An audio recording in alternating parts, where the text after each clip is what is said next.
asalaamaaleykum wa rahmatullahi taala wa barakaatuhu mbokk julliti mbokk taalibe yi tey nag dëppoo ak altine 13 octobre 2025 ci ñaar fukki fan ak benn ci rabiu saani mooy rakkaati gàmmu ci atum junni ak ñeenti téeméer ak ñeent fukk ak juróom ñaar noo ngi fii ci Touba Madiana 6 ànd ak sëriñ Abdou Samad Mbakke ibnu sëriñ Chouaïbou Mbakke ibnu xaadimu rasulillahi mu fas yéene liggéeyal xaadimu rasul ci xasidak muxaddamatul xidma fi salaati ala nabi rahma ànd ko studio xaadimatul munaajaat ñuy ñaan képp koo xam ni déglu nga njàng mi yàlla la saa borom jéggal say bàkkaar te bañ la ko toppati ba fàww ci barkeb xasida yi ci barkeb ki bind xasida yi ci barkeb ki tax ñu bind xasida yi sallallahu alayhi wa sallam ak ci kàttanu ki joxe ndigal ñu bind xasida yi jalla jalaaluhu abdul kamal بسم الله الرحمن الرحيم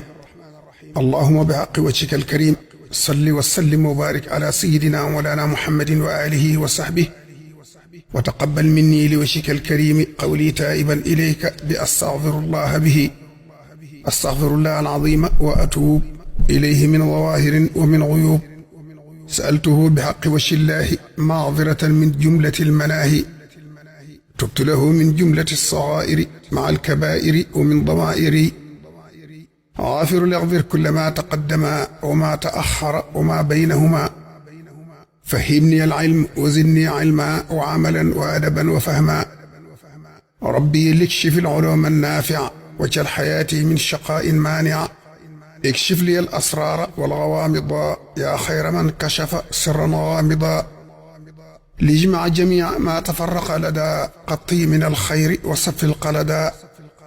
ليقل لدى تفكر الأعظم يا ربي بكن ولتحسما قلميا هب لي يا أكرم في التلاوة خيرا كثيرا منك والحلاوة بارك لي اللهم في حياتي واجعل فؤادي وطن الآيات هب لي كوني بشر كل من يتوب وللظواهر أب مع القيوب قبولا أكون به طاهرا من الذنوب والمعاصي والآفات حتى أدخل الجنة التي وعد المتقون برحمتك يا رحمن يا رحيم سبحان ربك رب العزة أما يصفون وسلام على المرسلين والحمد لله رب العالمين فسيني لجيل شيخ الخديم بسم الله بالله الذي لا إله إلا هو الكريم العليم حياتي ومماتي وحركاتي وسكناتي مع سيدنا محمد صلى الله تعالى عليه وسلم مبارك الابتداء ميمون الانتهاء مقدمة القدمة في الصلاة على نبي الرحمة أو مفتاح السعادة في الصلاة على خير السادة بسم الله الرحمن الرحيم وصلى الله على سيدنا محمد وعلى آله وصحبه وسلم تسليما إن الله وملائكته يصلون على النبي يا أيها الذين آمنوا صلوا عليه وسلموا تسليما لبيك ربي وسعديك والخير كله بيديك عبدك الضعيف المقر بذنوبه التي لا يخفى عليك شيء منها ولا من غيرها من الجليات والخفيات تائب إليك في هذا اليوم من الصغائر والكبائر وسوء الآداب في الأقوال والأفعال والاعتقادات والأيمان والنذور والنقض والإبرام وغيرها من كل ما صدر منه أو سيصدر منه من ولادته إلى وفاته مما لا تحبه ولا ترضاه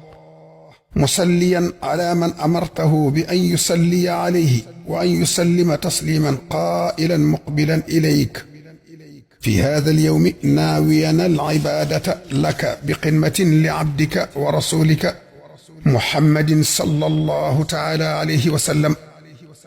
نادما من كل ما أمضاه مما يخالف أوامرك بالتوبة بهذا الكتاب لحسن ظنه بك ولرجائه قبولك ولابتقائه مرضاتك ولاتقائه سخطك محتسبا في عبادته وفي قدمته ربنا ما خلقت هذا باطلا سبحانك فقنا عذاب النار